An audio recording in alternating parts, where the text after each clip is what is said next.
નમસ્કાર, હું છું આપની સાથે રોશની અને તમે જોઈ રહ્યા છો સાંજના સમાચાર. સમાચારની શરૂઆત કરીએ હેડલાઇન્સથી.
પીએમ નરેન્દ્ર મોદી ગુજરાતના પ્રવાસે આવવાના છે. કોરોના કાળ બાદ પીએમ મોદીનો ગુજરાત પ્રવાસ ખાસ બની રહેશે. તેઓ ખેલ મહાકુંભના રંગારંગ કાર્યક્રમમાં વિશાળ જનમેદનીને સંબોધન કરશે. તો બીજી તરફ આ દરમિયાન અન્ય બે દિગ્ગજો પણ ગુજરાતના પ્રવાસે છે. ગુજરાતમાં યોજાનારી આરએસએસની સર્વોચ્ચ બેઠકમાં આરએસએસના વડા મોહન ભાગવત અને ભાજપના રાષ્ટ્રીય પ્રમુખ જેપી નડ્ડાની હાજરી ખાસ બની રહેશે. 32 વર્ષના લાંબા ગાળા બાદ આરએસએસની સર્વોચ્ચ બેઠક ગુજરાતમાં મળવાની છે. ત્યારે આ બેઠક ખાસ બનીને રહેશે. પીએમ મોદી 11-12 માર્ચે ગુજરાત આવશે. 11 માર્ચે પીએમ મોદી અમદાવાદના જીએમડીસી મેદાનમાં સરપંચ સંમેલનને સંબોધન કરશે. આ સંમેલનમાં સરપંચો ઉપરાંત પંચાયતી રાજ વ્યવસ્થાના હોદ્દેદારો પણ હાજર રહેશે. તાલુકા જિલ્લા પંચાયતના સદસ્યો પણ મોટી સંખ્યામાં હાજર રહેશે. મારું ગામ મારું ગુજરાત હેઠળ યોજાનારા આ કાર્યક્રમમાં પીએમ મોદી સંબોધન કરશે. આ કાર્યક્રમમાં મુખ્યમંત્રી, ભાજપ અધ્યક્ષ, મંત્રીમંડળના સભ્યો, સાંસદ, ધારાસભ્યો હાજર રહેશે. ગુજરાત પ્રવાસ દરમિયાન અમદાવાદ મહાનગરપાલિકાના વિકાસ કાર્યોનું પણ પીએમ મોદી લોકાર્પણ કરી શકે છે. 12 માર્ચે પીએમ મોદી રક્ષા શક્તિ યુનિવર્સિટીના પદવીદાન સમારોહમાં પણ હાજરી આપશે. રક્ષા શક્તિ યુનિવર્સિટીમાં પણ પીએમ મોદી સંબોધન કરશે. તો 12 માર્ચે અમદાવાદમાં ખેલ મહાકુંભની શરૂઆત કરાવશે. નવરંગપુરા સ્ટેડિયમમાં પીએમ મોદી ખેલ મહાકુંભને ખુલ્લો મૂકશે. જેમાં પણ જંગી જનમેદની પીએમ મોદી સંબોધન કરશે. સાથે જ ખેલ મહાકુંભની સફળતાની વાત કરશે. 32 વર્ષો બાદ આરએસએસની સર્વોચ્ચ બેઠક ગુજરાતમાં મળવાની છે. દર વર્ષે માર્ચ મહિનામાં મળનારી બેઠક અમદાવાદના પિરાણા ખાતે યોજાશે. 11 થી 13 માર્ચ સુધી અમદાવાદ પિરાણા ખાતે આરએસએસની બેઠક મળશે. તો આરએસએસની આ બેઠક વડાપ્રધાન મોહન ભાગવત અને ભાજપના રાષ્ટ્રીય પ્રમુખ જેપી નડ્ડાની હાજરીમાં યોજાશે. 1988 બાદ પહેલીવાર ગુજરાતમાં આ બેઠક યોજાશે. અમૂલ દ્વારા પોતાની એક પછી એક પ્રોડક્ટમાં ભાવ વધારો કરવામાં આવી રહ્યો છે. દૂધમાં ભાવ વધારો કર્યા બાદ હવે દહીં અને છાશની કિંમતમાં પણ વધારો ઝીંક્યો છે. જેના પગલે સામાન્ય નાગરિકની કમર તોડી નાખી છે. જેના પગલે ગૃહિણીઓનું બજેટ હવે વધારે ખોરવાશે. શાકભાજી, દૂધ બાદ હવે છાશની કિંમતમાં પણ વધારો થયો છે. જેના પગલે ગૃહિણીનું બજેટ હવે અસ્તવ્યસ્ત થાય તેવી શક્યતાઓ છે. અમૂલ દૂધ બાદ હવે દહીં અને છાશના ભાવમાં પણ વધારો કરવામાં આવ્યો છે. અમૂલ દૂધ બાદ હવે છાશ અને દહીંમાં પણ ભાવ વધારો ઝીંકાતા સામાન્ય નાગરિક હેરાન પરેશાન થયા છે. અમૂલ જીરા છાશના 180 મિલીમીટર પાઉચમાં ₹1નો વધારો કરવામાં આવ્યો છે. તો 200 ગ્રામ મસ્તી દહીંના ભાવમાં ₹1નો વધારો કરવામાં આવ્યો છે. 400 ગ્રામ મસ્તી દહીંના પાઉચમાં ₹2નો વધારો, જ્યારે 1 કિલો મસ્તી દહીંના પાઉચમાં ₹2નો વધારો ઝીંકાયો છે. અમૂલ જીરા છાશના જૂના ભાવ ₹5, નવા ભાવ ₹6 થઈ ચૂક્યા છે. અમૂલ મસ્તી દહીં 200 ગ્રામ જૂનો ભાવ તો 15, નવો ભાવ છે 16 થઈ ચૂક્યો છે. અમૂલ મસ્તી દહીં 400 ગ્રામ જૂનો ભાવ 28 અને નવો ભાવ 30 થઈ ચૂક્યો છે. અમૂલ મસ્તી દહીં 1 કિલો પાઉચનો જૂનો ભાવ 63 તો નવો ભાવ ₹65 થઈ ચૂક્યો છે. દૂધ બાદ હવે ગરીબોની છાશ અને દહીંમાં પણ ભાવ વધારો ઝીંકાયો છે. મહેસાણા જિલ્લાના વિસનગર તાલુકાના સવાલા ગામમાં ગઈકાલે યોજાયેલ લગ્ન પ્રસંગના જમણવારમાં 1000થી વધુ લોકોને ફૂડ પોઈઝનિંગ થયું હતું. જેને પગલે વિસનગરના ધારાસભ્ય અને રાજ્યના આરોગ્ય મંત્રી ઋષિકેશ પટેલને આ સમાચાર મળતા તેઓ તરત જ ગાંધીનગરથી મોડી રાત્રે 3:30 વાગે વિસનગર દોડી આવ્યા હતા, જે દાવતમાં એક સાથે 1255 લોકો ફૂડ પોઈઝનિંગનો શિકાર બન્યા હતા. તે કોંગ્રેસના નેતાના પુત્રના લગ્નની દાવત હતી. કોંગી નેતા વઝીર ખાનના પુત્ર શાહરૂખ ખાનના લગ્નમાં નોનવેજ ખાવાથી 3000ની વસ્તીવાળું આખું ગામ ફૂડ પોઈઝનિંગની ઝપેટમાં આવી ગયું હતું. હોંશે હોંશે રખાયેલી લગ્નની દાવતમાં કોઈએ વિચાર્યું પણ ન હતું કે બીજા દિવસે હોસ્પિટલમાં જવું પડશે. ગઈકાલે વિસનગરના સવાલા ગામે કોંગ્રેસના આગેવાન વઝીર ખાનના પુત્ર શાહરૂખ ખાનના લગ્નનો રિસેપ્શન પ્રોગ્રામ રાખવામાં આવ્યો હતો. લગ્નમાં ભવ્ય આયોજન કરાયું હતું. મુંબઈથી દિલ્હી કેટરર્સને મહેમાનોના જમણવાર માટે ખાસ બોલાવાયું હતું, જેમાં ભોજન બાદ લોકોની તબિયત બગડવા લાગી હતી. એક સાથે 1255થી વધુ લોકોને દાવતમાં નોનવેજ ખાધા બાદ અસર થઈ હતી. આ કારણે હોસ્પિટલોમાં જગ્યા પણ ખૂટી પડી હતી. વિવિધ 6 ગામની હોસ્પિટલો દર્દીથી ભરાઈ ગઈ હતી. વિસનગર, મહેસાણા, ઊંઝા, ખેરાલુ, વડનગર અને ગાંધીનગર સિવિલમાં દર્દીઓને ખસેડવામાં આવ્યા છે. રશિયા-યુક્રેન વચ્ચે યુદ્ધ ચાલી રહ્યું છે. આ વચ્ચે ઓપરેશન ગંગા હેઠળ સ્વદેશ પરત ફરી રહેલા મેડિકલ વિદ્યાર્થીઓને સરકારે મોટી રાહત આપવાનો નિર્ણય કર્યો છે. કેન્દ્ર સરકાર આ બધા સંબંધમાં ફોરેન મેડિકલ ગ્રેજ્યુએટ લાયસન્સિંગ એક્ટમાં મોટો ફેરફાર કરવા જઈ રહી છે, જેથી યુક્રેનથી પરત આવેલા વિદ્યાર્થીઓનું ભવિષ્ય ખરાબ ન થાય. હકીકતમાં અત્યાર સુધી વિદેશોની મેડિકલ કોલેજોમાં અભ્યાસ કરનાર વિદ્યાર્થીઓએ કોર્ટના સમયગાળા સિવાય ટ્રેનિંગ અને ઇન્ટર્નશીપ ભારતની બહાર કરવી પડતી હતી. તેવામાં યુક્રેનથી પરત આવી રહેલા અને પૂર્વમાં ચીનથી આવેલા વિદ્યાર્થીઓના ભવિષ્યને જોતા તેમાં કેટલાક ફેરફાર કરવામાં આવ્યા છે. હવે વિદેશમાં અભ્યાસ કરી રહેલા વિદ્યાર્થીઓ ભારત આવી પોતાની ઇન્ટર્નશીપ પૂરી કરી શકે છે.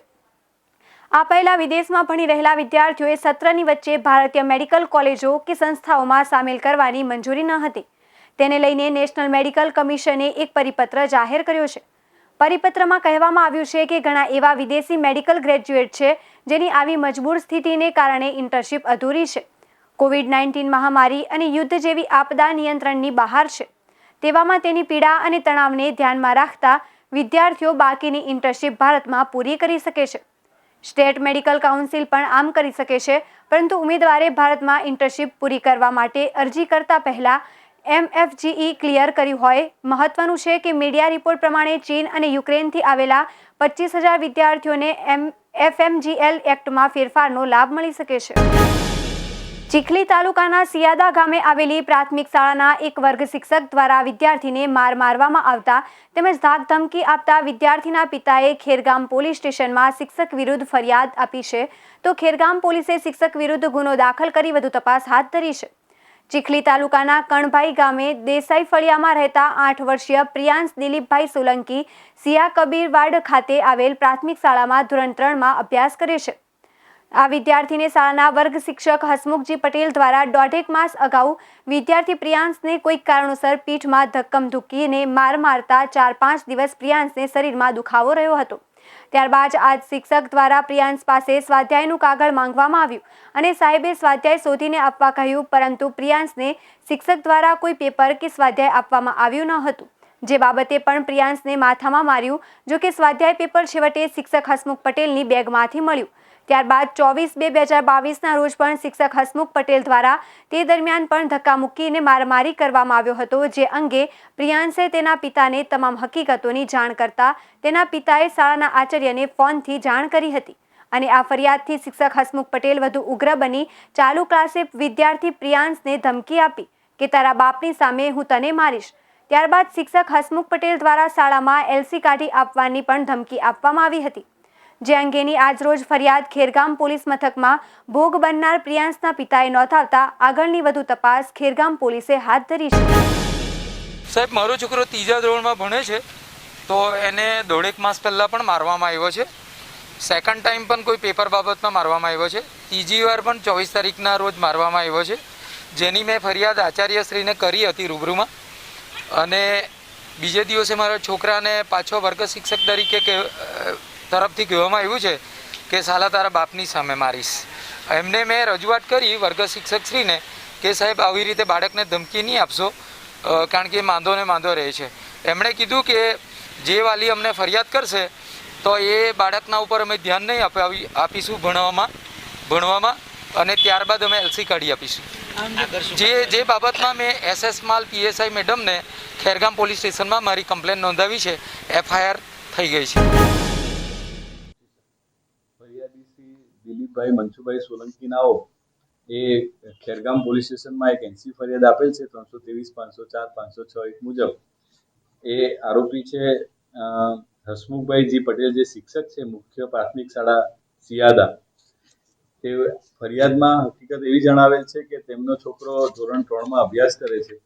તો જે આરોપી સામેના જે શિક્ષક છે એ વારંવાર તેમના છોકરા જે પ્રિયાંશભાઈ છે એમને વારંવાર ટોર્ચર કરે છે અને કોઈ પણ પ્રશ્ન જવાબ ન આવતા હોય એવું કરીને 3 વખત ધીકાનો માર મારેલ છે આ શિક્ષકે. જેથી આ શિક્ષકના વિરુદ્ધમાં એમના ફાધરે ઉપરોક્ત મુજબની NC ફરિયાદ આપેલી છે, જે નોંધીને આગળની કાર્યવાહી ખેરગામ પોલીસ સ્ટેશનમાં ચાલુમાં છે. સુરતના પાંડેસરામાં ચકચારિત માતા બાળકી પર રેપ કર્યા બાદ હત્યા મામલે સુરત કોર્ટે આરોપી હર્ષ સહાય રામરાજ ગુર્જરને ગતરોજ દોષિત ઠેરવ્યો હતો. આ સાથે મદદગારી કરનાર આરોપી હરિઓમ ગુર્જરને પણ દોષિત ઠેરવ્યો છે. આજે વધુ સુનાવણી હાથ ધરાઈ હતી. ત્યારબાદ સજાની સુનાવણી 7 માર્ચ પર મુલતવી રાખવામાં આવી છે. અત્રે ઉલ્લેખનીય છે કે એપ્રિલ 2018માં માસૂમ બાળકી અને તેની માતાની હત્યા કરી ઝાડીઓમાં ફેંકી દીધી હતી. માતા અને બાળકીને ઢોરમાર મારી તડપાવીને મારી નાખી હતી. પાંડેસરા પોલીસ સ્ટેશનમાં 6 એપ્રિલ 2018ના રોજ ગુનો નોંધાયો હતો અને અમદાવાદ ક્રાઇમ બ્રાન્ચ દ્વારા આખા ગુનાનો ભેદ ઉકેલાયો હતો. KB ઝાલા PI સચિને જણાવ્યું હતું કે જે તે સમયે તેઓ પાંડેસરામાં ફરજ બજાવતા હતા અને ઉપરી એટલે કે લગભગ 4 દિવસના ગાળામાં માતાના મૃતદેહ બાદ બાળકીનો મૃતદેહ મળી આવ્યો હતો. બંનેની ઓળખ માટે પોલીસે લગભગ 6500 પોસ્ટર દેશના તમામ રાજ્યોમાં લગાડી પરિવાર શોધવાનો પ્રયાસ કર્યો હતો. તેમ છતાં કોઈ સફળતા મળી ન હતી. જો કે આખરે એક 56 સેકન્ડના CCTV કેમેરામાં કાળા કલરની કારની ઓળખ થયા બાદ આખો કેસ ડિટેક્ટ થયો હતો.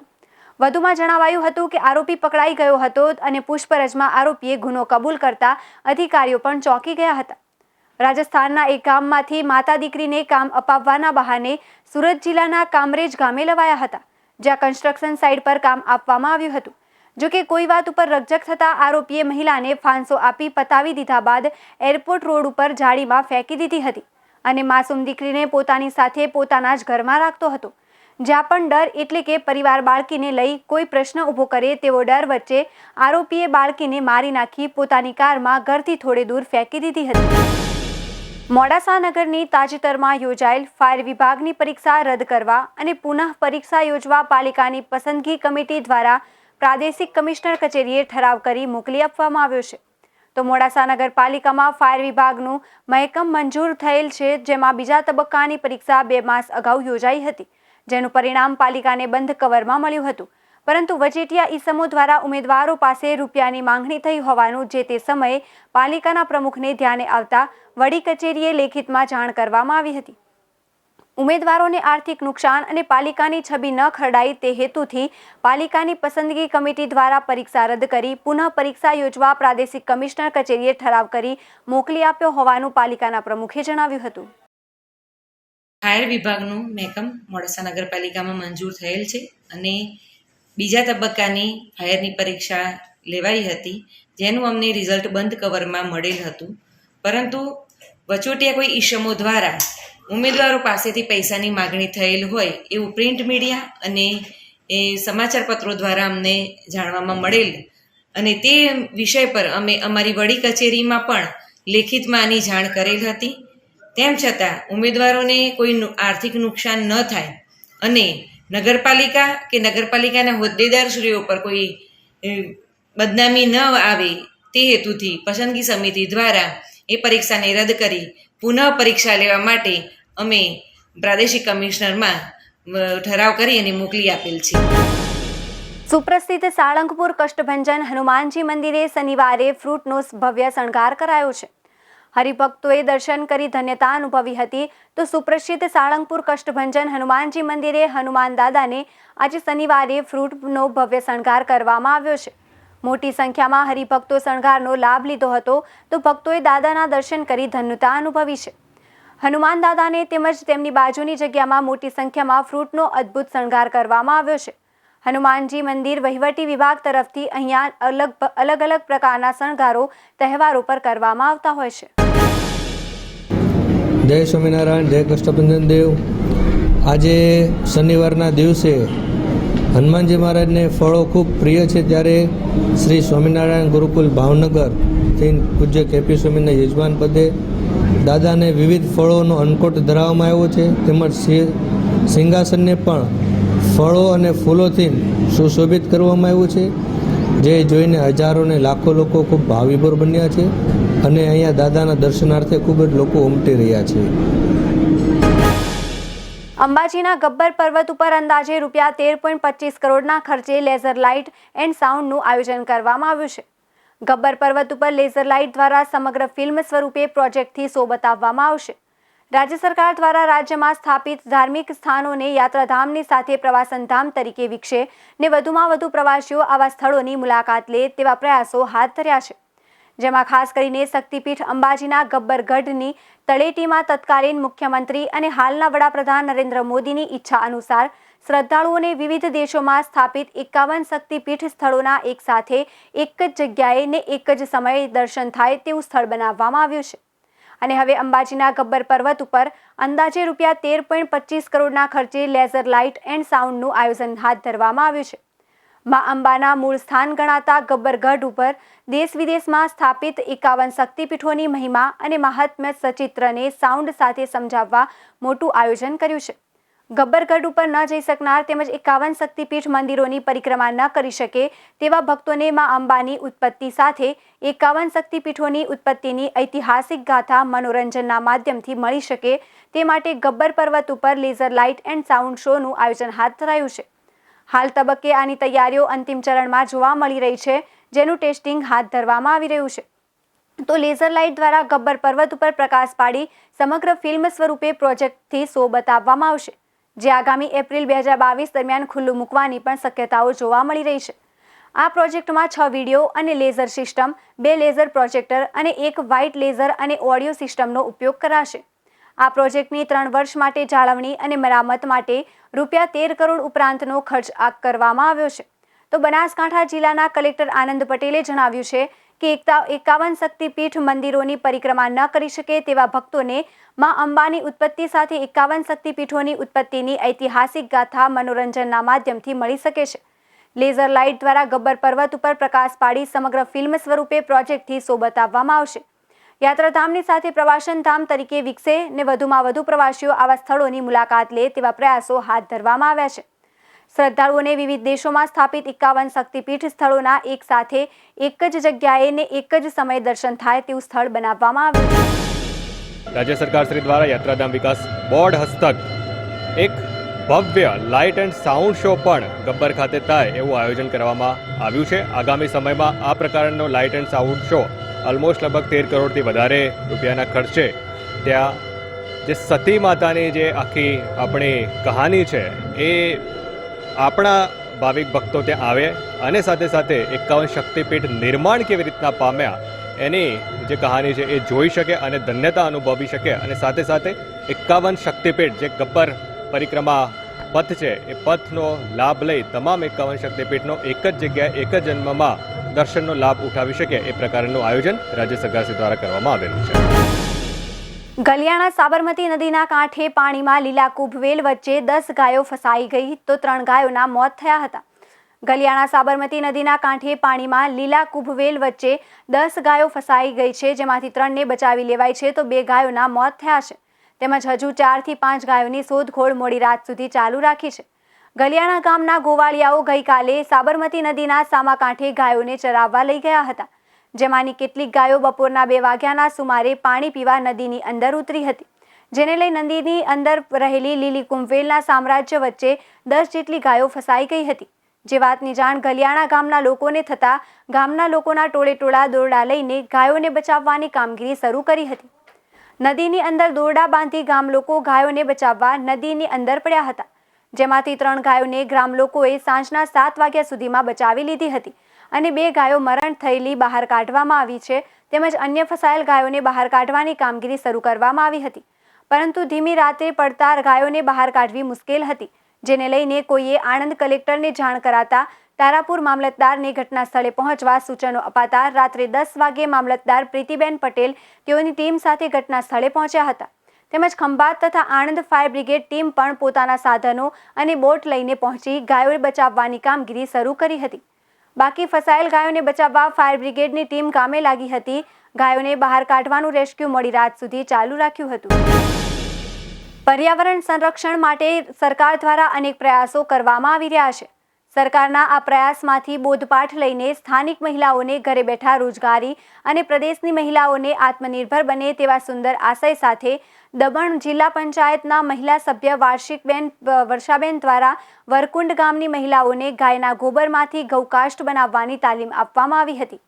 જેમાં ઉપસ્થિત મહિલાઓને ગૌકાષ્ઠ બનાવવાનું મશીન દર્શાવીને તેમાં ગાયના છાણનો ઉપયોગ કરીને ગૌકાષ્ઠ બનાવીને તેને બજારમાં વેચીને કઈ રીતે કમાણી કરી શકાય તે અંગે વિસ્તૃત જાણકારી આપવામાં આવી હતી.